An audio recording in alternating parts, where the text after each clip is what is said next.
അംഭോജ സംഭവനും അമ്പോടു നീന്തിപത സമ്മോഹവാരിധിയിൽ എന്നേടമോർത്തു മമ വൻപേടി പാരമതു നമ്മോടടായിവതിനു മുമ്പേ തൊഴാമടികൾ നാരായണായ നമ. അംഭോജ സംഭവനും അമ്പോടു നീന്തി ബദ സമ്മോഹവാരിധിയിൽ എന്നേടമോർത്തു മമ വൻപേടി പാരമതു നമ്മോടടായിവതിനു മുമ്പേ തൊഴാമടികൾ നാരായണായ നമ. ബ്രഹ്മാവിന് മായാസമുദ്രത്തിൽ നീന്തേണ്ടി വന്ന കഥയാണ് ഈ ശ്ലോകത്തില്. അംഭോജ സംഭവൻ എന്ന് പറഞ്ഞ ബ്രഹ്മാവ്, അംഭോജം താമര, അംഭോജ സംഭവൻ താമരയിൽ സംഭവിച്ചവൻ എന്ന് വെച്ചാൽ താമരയിൽ ഇരിക്കുന്ന നാഭീപത്മത്തില്, വിഷ്ണുവിന്റെ നാഭീപത്മത്തിലാണ് ബ്രഹ്മാവ് ജനിച്ചത്. അദ്ദേഹം സ്വയംഭൂവാണ്. ബ്രഹ്മത്തിൽ നിന്ന് ഉദയം കൊണ്ട ബൃഹത്തായ ബോധമാകാം ഈ ബ്രഹ്മാവ്. സൃഷ്ടികർത്താവായതുകൊണ്ട് കേവല ബോധത്തില് ആദ്യമായിട്ടുണ്ടായ സ്പന്ദനമാത്രയുമാകാം ഈ ജീവൻ. ആ സ്പന്ദനം 4 ദിക്കിലേക്കും വ്യാപിച്ചു. അത് പ്രാപഞ്ചിക വസ്തു രൂപത്തിൽ നാനാത്വവും വൈവിധ്യവും ഉള്ളതായി തീർന്നു. എങ്ങനെയാണ് ബ്രഹ്മാവ് മായാസമുദ്രത്തിൽ പെട്ടുഴലുന്നത് എന്ന് നമുക്ക് നോക്കാം. ബ്രഹ്മാവ് സ്വപുത്രിയായിട്ടുള്ള സരസ്വതിയെ തന്നെ സ്വീകരിച്ച് സൃഷ്ടികർമ്മം ആരംഭിച്ച് നടത്തിക്കൊണ്ടിരിക്കുകയാണ്. സർഗക്രിയയ്ക്ക് ഭാര്യയായിട്ട് മകൾ തന്നെ വരുന്നതിൽ കവിഞ്ഞ് ആ മകളുടെ അച്ഛൻ മായാബദ്ധനാണെന്ന് കാണിക്കാൻ വേറെ ഉദാഹരണമൊന്നും വേണ്ടല്ലോ. ബ്രഹ്മാവിന്റെ അവസ്ഥ ഇതാണെങ്കിൽ ബാക്കിയുള്ളവരുടെ കഥ പറയേണ്ടതില്ലല്ലോ. എന്നേടമോർത്തു മമ വൻപേടി പാരമതു നമ്മോടടായിവതിന് മുമ്പേ തൊഴാമടികൾ. ബ്രഹ്മാവിന്റെ ഈ മായാവിധേയത്വം ഓർക്കുമ്പോൾ എനിക്ക് അത്യധികമായ ഭയം ഉണ്ടാവുന്നുണ്ട്. അത് എനിക്ക് ഉണ്ടാകാതിരിക്കാൻ ഞാൻ അങ്ങയുടെ കാലടികൾ വണങ്ങുന്നു എന്ന് ആചാര്യൻ പറയുന്നു. മായാബദ്ധനാകാതിരിക്കാൻ ആർക്കും കഴിയില്ല. ഓരോരുത്തരെയും സംബന്ധിച്ച് ആദിരഹിതമാണ് മായ എന്നാണ് ബ്രഹ്മാവിന്റെ സ്തുതിയും കാണിക്കുന്നത്. അപ്പോൾ പിന്നെ നമ്മോടടുക്കരുത് എന്ന് പറഞ്ഞാൽ പറ്റുമോ? പറ്റുകയില്ല. നാമയജ്ഞം നടത്തിക്കൊണ്ടിരിക്കുമ്പോൾ മായാബന്ധം ക്രമേണ അഴിയും. എങ്കിലും ആ കെട്ട് മുറുകുകയില്ല എന്ന് എങ്ങനെ പറയാൻ കഴിയും? ബ്രഹ്മർഷിയായിട്ടുള്ള നാരദനും നാരദന്റെ പിതാവും മായയ്ക്ക് കീഴ്പ്പെട്ടെന്ന് പുരാണങ്ങൾ പറയുന്നു. നമ്മുടെ ഭാര്യമാര് നമ്മുടെ മുനിമാര് അവരുടെ ഭാര്യമാരോട് ഒന്നിച്ചാണ് ചിത്രീകരിക്കപ്പെട്ടിരിക്കുന്നത്. മായ അവരുടെ അടുക്കലും ഉണ്ടെന്നാണല്ലോ ഇതിന്റെ സൂചന. മായയെ അടുക്കൽ വെച്ചുകൊണ്ട് തന്നെ മായയ്ക്ക് അതീതരായി തീർന്നിരിക്കുന്നു അവര്. അവരുടെ മായ വെളിയിലായിരുന്നു. സാധാരണ മനുഷ്യന്റെ മായ ഭാര്യാരൂപത്തിലും പുരുഷരൂപത്തിലും അവന്റെ ഉള്ളിലാണ്. അപ്പോൾ അങ്ങനെയുള്ള ഒരാളിന് എത്രമാത്രം ജ്ഞാനം ഉണ്ടാകും? ഭക്തി കൊണ്ട് ഉള്ളിൽ നിന്ന് മായയെ അല്ലെങ്കിൽ അജ്ഞാനത്തെ അകറ്റാൻ ശ്രമിക്കുന്നത് ക്ലേശകരമായ സാധനയാണ് എന്നാണ് ഈ 30-ാമത്തെ ശ്ലോകത്തിലെ ധ്വനി. അപ്പാശവും വടിയുമായി കൊണ്ട ജാമിളനെ മുൽപ്പാടു ചെന്നു കയറിട്ടോരു കിങ്കരരെ മുൽപ്പുക്കു ചെന്നത തടുത്തോരു നാൾവരെയും ഇപ്പോലെ നൗമി ഹരിനാരായണായ നമ. അപ്പാശവും വടിയുമായി കൊണ്ട് അജാമിളനെ മുൽപ്പാടു ചെന്നു കയറിട്ടോരു കിങ്കരരെ മുൽപ്പുക്കു ചെന്നഥ തടുത്തോരു നാൾവരെയും ഇപ്പോഴേ നൗമി ഹരിനാരായണായ നമ. ഭാഗവതം 6ഠ-സ്കന്ധത്തില് പ്രതിപാദിച്ചിട്ടുണ്ട് അജാമിളോപാഖ്യാനം എന്ന കഥ. ആ കഥയാണ് ഇവിടെ പരാമർശിച്ചിരിക്കുന്നത്. ഭഗവത് ഭക്തനായിട്ടുള്ള അജാമിളൻ കന്യാകുബ്ജക്കാരനായിട്ടുള്ള ഒരു ബ്രാഹ്മണനായിരുന്നു. ഗൃഹസ്ഥാശ്രമിയാണ്, അഗ്നിഹോത്രിയുമായിട്ടുള്ള അദ്ദേഹം പതിവായി വനത്തിൽ പോയിട്ട് ദർഭയും ചമതയും മറ്റും ഹോമത്തിന് ആവശ്യമുള്ളവ ഒക്കെ സംഭരിച്ചു കൊണ്ടുവരിക പതിവായിരുന്നു. ഒരിക്കല് അദ്ദേഹം വഴിയിൽ വെച്ചിട്ട് അതിസുന്ദരിയായിട്ടുള്ളൊരു സ്ത്രീയെ കണ്ടു. അവളിൽ അനുരക്തനായിട്ട് അവളോടൊന്നിച്ച് കഴിഞ്ഞുകൂടി. കുട്ടികളും ഉണ്ടായി. ജീവിക്കാൻ വേണ്ടതൊന്നും കയ്യിലില്ലാത്ത അദ്ദേഹം ഹിംസ ചെയ്തിട്ട് കുടുംബം പോറ്റാൻ തുടങ്ങി. ബ്രാഹ്മണ വൃത്തി വിട്ട് അദ്ദേഹം ചണ്ടാല വൃത്തി സ്വീകരിച്ചു. ഒടുവില് യമകിങ്കരന്മാർ അദ്ദേഹത്തെ കൊണ്ടുപോവാൻ വന്നു. ഉടൻ തന്നെ തൻ്റെ മകൻ നാരായണനെ പേര് വിളിച്ച് അഭയം തേടി. അപ്പോഴേക്കും വിഷ്ണു പാർഷദന്മാർ അവിടെ എത്തി യമകിങ്കരന്മാരെ പറഞ്ഞയച്ചു. അജാമിളൻ വിഷ്ണുഭക്തി കൊണ്ട് മോക്ഷം നേടി എന്ന് പറയുന്നു. അജാമിളോപാഖ്യാനവും അതുപോലുള്ള പുരാണ കഥകളും മനസ്സിലാക്കാൻ നാം കുറച്ച് അവധാന ബുദ്ധിയുള്ളവരായിരിക്കണം. അജാമിളം ഭക്തനായിരുന്നു. പിന്നീട് സംസാര ജീവിതത്തിൽ കിടന്നൊഴലാൻ തുടങ്ങി. വീണ്ടും അദ്ദേഹം വിഷ്ണുഭക്തനായി തീർന്നു. ഈ സംഭവത്തെ കാവ്യോചിതവും പ്രതിരൂപാത്മകവുമായിട്ടുള്ള ശൈലിയിൽ വ്യാഖ്യാനിച്ചു എന്ന് മാത്രമേ ഉള്ളൂ. അപ്പോൾ അസാധാരണത്വമുള്ള പലതും അതിൽ കടന്നുകൂടി. യമധർമ്മന്റെ കിങ്കരന്മാരും വിഷ്ണു പാർഷദന്മാരും വടിയും പാശവും ഒക്കെ അങ്ങനെ വന്നു കൂടിയിട്ടുള്ള കഥകളുടെ വന്നു കൂടിയിട്ടുള്ളവയാണ്. ഇവിടെ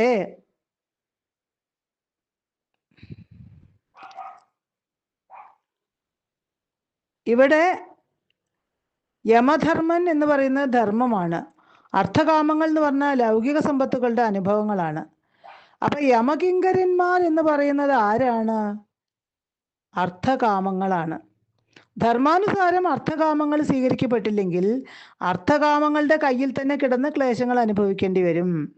ധർമ്മവും അർത്ഥവും കാമവും മോക്ഷവും കൂടി കലർന്ന ചതുർവർഗമാണ് ഭഗവത് പാർഷദന്മാര്. ആദ്യം ധർമ്മ വഴിക്ക് അർത്ഥകാമങ്ങൾ അനുഭവിച്ച അജാമിളൻ ധർമ്മത്തെ വിട്ട് അർത്ഥകാമങ്ങൾ മാത്രം അനുഭവിക്കാൻ തുടങ്ങിയപ്പോൾ സംസാര ദുഃഖത്തിൽ പെട്ട് നട്ടം തിരിയാൻ തുടങ്ങി. അതാണ് ഈ കഥയുടെ ആന്തരികമായിട്ടുള്ള അർത്ഥം. എന്താണ്?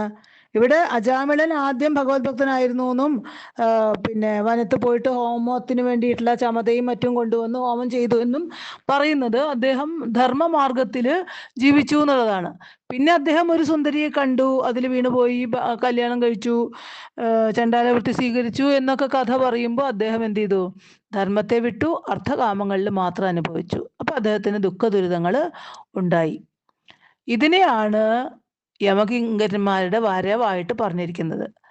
പാശം എന്ന് പറഞ്ഞാൽ സാംസാരിക വസ്തുക്കളോടുള്ള സംഘമാണ്. യമകിങ്കരന്മാർ കയറുമായിട്ട് വന്നു മരണസമയത്ത് എന്ന് പറയുന്നത് സാംസാരികമായിട്ടുള്ള പ്രപഞ്ച വസ്തുക്കളോടുള്ള സംഘമാണ്.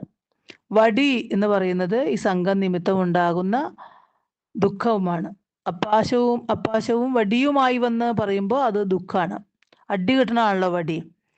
ക്ലേശത്തിൽ മുഴുകിയപ്പോൾ അജാമിളൻ തൻ്റെ മകൻ നാരായണനിൽ തന്നെ ഭഗവാന്റെ രൂപം കണ്ടു. അല്ലാതെ മകനെ നാരായണ എന്ന് വിളിച്ചു എന്ന് അല്ല അർത്ഥം. അത് അങ്ങനെ ഭാഗവതത്തിൽ പറയുന്നുണ്ടെങ്കിലും തൻ്റെ മകനിൽ ഭഗവാനെ കാണുന്നു. തൻ്റെ കുട്ടികളിലാണ് എല്ലാവിധ കാമനകളും അല്ലെങ്കിൽ പറഞ്ഞ പോലെ എല്ലാവിധ അർത്ഥങ്ങളും നിക്ഷേപിച്ചിരിക്കുന്നതല്ലോ. അപ്പൊ തൻ്റെ കുട്ടിയെ ആരായിട്ട് കണ്ടു? കുട്ടിയെ ഭഗവാനായിട്ട് കണ്ടു. അങ്ങനെ ഭഗവാന്റെ രൂപം കുട്ടിയിൽ കണ്ടു. ധർമ്മ വഴിക്ക് അർത്ഥകാമങ്ങളെ നിയന്ത്രിച്ച് മോക്ഷത്തിന് അർഹനായി തീർന്നു എന്ന് താല്പര്യം. ധർമാർത്ഥ കാമമോക്ഷം പരസ്പര ആപേക്ഷങ്ങളായിട്ട് ലക്ഷ്യം വരെ എത്തിക്കുന്നവയായി കണ്ടപ്പോൾ ഭഗവത് പാർഷദന്മാർ വന്ന് അദ്ദേഹത്തെ യമകിങ്കരന്മാരിൽ നിന്ന് മോചിപ്പിച്ചു എന്ന് കവി വ്യംഗ്യഭംഗിയോട് കൂടിയിട്ട് പറയുന്നു. ധർമാർത്ഥ കാമമോക്ഷങ്ങൾ പുരുഷാർത്ഥങ്ങളാണ് എന്നത് അർത്ഥവത്താണ്. ഈ പദ്യത്തെ നമുക്ക് വേറെയും ചിന്തോദ്ദീപകമായ അർത്ഥം കൊടുത്തിട്ട് വ്യാഖ്യാനിക്കാൻ സാധിക്കും. കഷ്ടം ഭവാനെയൊരു പാണ്ഡ്യൻ ഭജിച്ചളവ് അഗസ്ത്യേന നീബത ശപിപ്പിച്ചതെന്തിനിഹ നക്രേണ കാൽക്കൽഥ കടിപ്പിച്ചതെന്തിനതും ഓർക്കാവതല്ല ഹരിനാരായണായ നമ. കഷ്ടം ഭവാനെയൊരു പാണ്ഡ്യൻ ഭജിച്ചളവ് അഗസ്ത്യേന നീബത ശപിപ്പിച്ചതെന്തിനിഹ നക്രേണ കാൽക്കഥ കടിപ്പിച്ചതെന്തിനതും ഓർക്കാവതല്ല ഹരിനാരായണായ നമ. ഈ ശ്ലോകത്തില് 32-ാമത്തെ കഷ്ടം ഭവാനയൊരു എന്ന് തുടങ്ങുന്ന ഈ ശ്ലോകത്തില് ഭാഗവതം അഷ്ടമസ്കന്ധത്തിലുള്ള ഇന്ദ്രദ്യുമ്നോപാഖ്യാനമാണ് പരാമർശിച്ചിരിക്കുന്നത്. പാണ്ഡ്യരാജാവായിട്ടുള്ള ഇന്ദ്രദ്യുമ്നൻ മലയാജലത്തിലെ ഭഗവാനെ ഭജിച്ചുകൊണ്ട് തപസ് ചെയ്യുകയായിരുന്നു. ആ വഴി വന്നിട്ടുള്ള അഗസ്ത്യനെ ധ്യാനനിരതനായ രാജാവ് കാണുകയോ ഉപചരിക്കുകയോ ഒന്നും ചെയ്തില്ല. അതുകൊണ്ട് കുപിതനായ അഗസ്ത്യൻ രാജാവിനെ ഒരു ഗജമായി തീരട്ടെ എന്ന് ശപിച്ചു. ഇന്ദ്രദ്യുമ്നൻ ശാപഗ്രസ്തനായി കാട്ടിൽ ഇണകളോട് ചേർന്ന് സുഖിച്ചു കഴിയാൻ തുടങ്ങി. ഒരിക്കല് താമരയും ശുദ്ധജലവുമുള്ള പുഷ്കരണി തേടി കൂട്ടുചേർന്ന് ആ യൂഥവൻ തിരിച്ചു.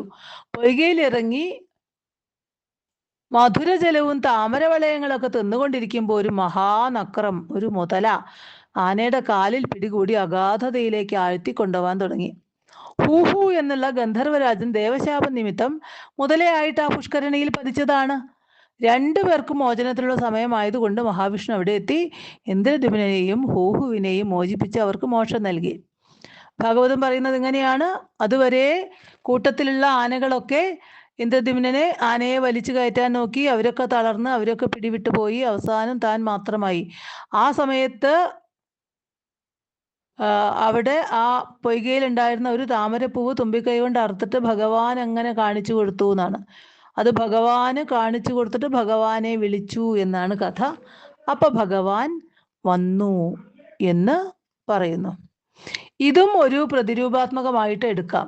യൂഥപൻ, നക്രം, പൊയ്ക, താമര, ഭഗവത് ദർശനം, ശാപമോക്ഷം, ഇത്രയും കാര്യങ്ങൾ പ്രധാനമായി കൊള്ളിച്ചിരിക്കുന്ന കഥയാണ്. ഇത് മനുഷ്യന്റെ കഥയാണ്. ആന എന്ന് പറയുമ്പോൾ സംസാരിയായിട്ടുള്ള ഒരു പുരുഷന്റെ എന്ന് പറഞ്ഞാൽ ഒരു മനുഷ്യന്റെ, പുരത്തിൽ വസിക്കുന്നവൻ എന്ന അർത്ഥത്തിൽ ജീവനുള്ളതൊക്കെ, ക്ഷേത്രത്തിലുള്ളതൊക്കെ ആ പുരുഷന്റെ പ്രതിരൂപമായിട്ട് പ്രതിപാദിക്കാം. യൂഥവനാകുമ്പോൾ അർത്ഥകാമങ്ങളുമായി. നക്രം എന്ന് പറഞ്ഞാൽ ലൗകിക ഭോഗങ്ങളിലേക്ക് ആകർഷിക്കുന്ന ഇന്ദ്രിയ സുഖപരതയാണ്. മുതല ഇങ്ങനെ വെള്ളത്തിലാണല്ലോ എല്ലാറ്റിനെയും പിടിച്ചു വലിച്ചു കൊണ്ടുപോകുന്നത്. ആ നക്കറത്തിൽ നിന്ന് പിടിവിടാനുള്ള ശ്രമം എന്ന് പറയുന്നത് സാധനയാണ്. നമ്മളൊക്കെ മുതല പിടിച്ചു വലിച്ചിട്ട് നമ്മൾ ആഴത്തിലേക്ക് കൊണ്ടുപോയിക്കൊണ്ടിരിക്കുകയാണ് ലൗകിക ജീവിതം. അതിൽ നിന്ന് പിടിവിടാൻ വേണ്ടിയിട്ട് കഠിനമായ സാധന ആവശ്യമുണ്ട്. പൊയ്ക എന്ന് പറഞ്ഞാൽ സംസാരം തന്നെയാണ്, പ്രപഞ്ച ജീവിതമാണ്. അതിൽ പലതും ഉണ്ടല്ലോ, ചളിയുണ്ട്, വെള്ളമുണ്ട്, താമര ഉണ്ട്, അതുണ്ട്, ഇതുണ്ട്, ഒക്കെ ഉണ്ട്, ജീവജാലങ്ങളുണ്ട്. അത് ഈ പ്രപഞ്ച ജീവിതമാണ്.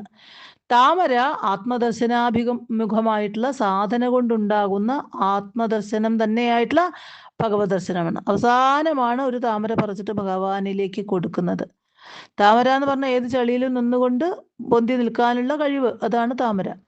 താമരയുടെ വേര് ചളിയിലാണ്, തണ്ട് വെള്ളത്തിലാണ്.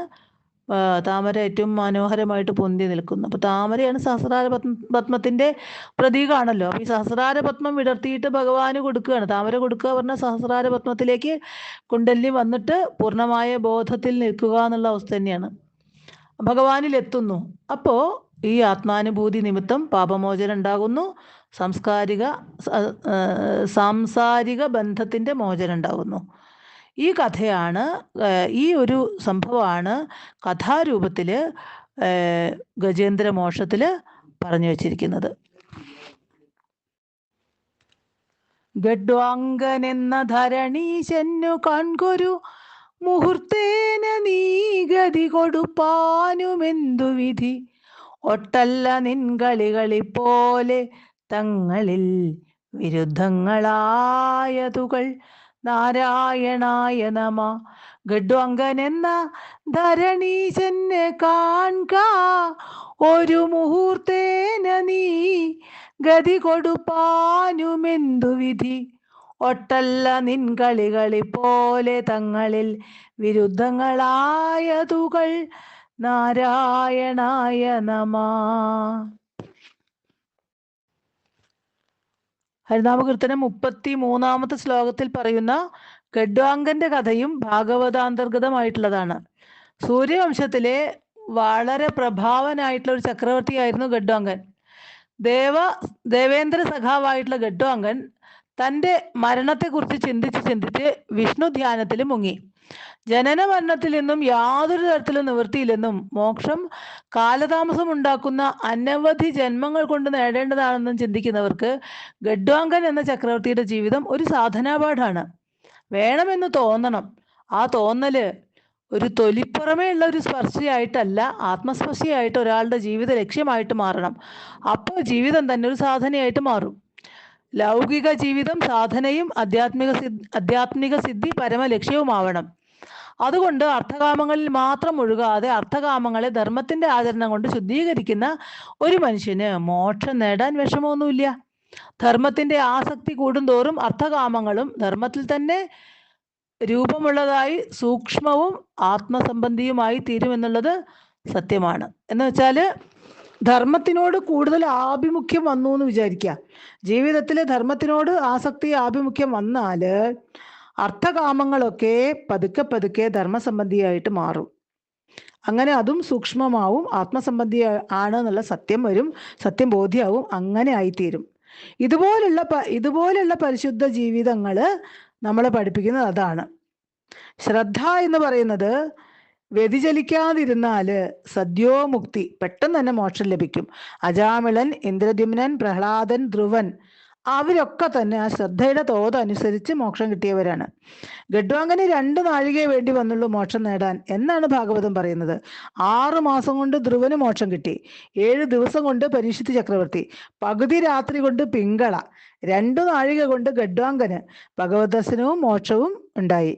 അതുകൊണ്ട് എപ്പോൾ വേണമെങ്കിലും ജീവിതത്തിൽ എത്ര വൈകിപ്പോയാലും മോക്ഷം നേടാൻ കഴിയും എന്നുള്ള ഒരു ശുഭാപ്തി വിശ്വാസത്തിന് നമുക്ക് വകയുണ്ട്. ഇവിടെ പരാമർശമായിട്ടുള്ള ഉദാഹരണങ്ങൾ വൈരുദ്ധ്യങ്ങൾ നിറഞ്ഞവയാണ്. ഒരാൾക്ക് ഒറ്റ നാരായണ ജപം കൊണ്ട് മോക്ഷം കിട്ടി, മറ്റൊരാൾക്ക് ശാപം തുടർന്നുള്ള ക്ലേശങ്ങൾ വേണ്ടി വന്നു. ഗഡ്വാങ്കനാകട്ടെ വളരെ വേഗത്തിൽ ആ ലക്ഷ്യത്തിലെത്തി. ഈ വൈരുദ്ധ്യങ്ങൾ ഭഗവാന്റെ ലീലകളാണ്. ഓരോരുത്തരുടെയും യോഗ്യതയും സാധനയുടെ രീതിയും അനുസരിച്ച് ഓരോരുത്തർക്കും മോക്ഷം എന്നല്ലാതെ ഭഗവാൻ ആർക്കും പ്രത്യേകമായിട്ട് ഒരു ആനുകൂല്യം ചെയ്യണില്ല. സുഖമോ ദുഃഖമോ ഒക്കെ സൃഷ്ടിക്കുന്നത് നമ്മുടെ സാംസാരികമായിട്ടുള്ള ബന്ധത്തിന്റെ അടിസ്ഥാനത്തിലാണ്. ആ ബന്ധം നാം തന്നെ ഉണ്ടാക്കുന്നതാണ്. അല്ലാതെ ഏതെങ്കിലും ഒരു പക്ഷപാതം ഭഗവാൻ കാണിക്കുന്നത് നിമിത്തമാണെന്ന് ധരിക്കുന്നത് അറിവില്ലായ്മയാണ്.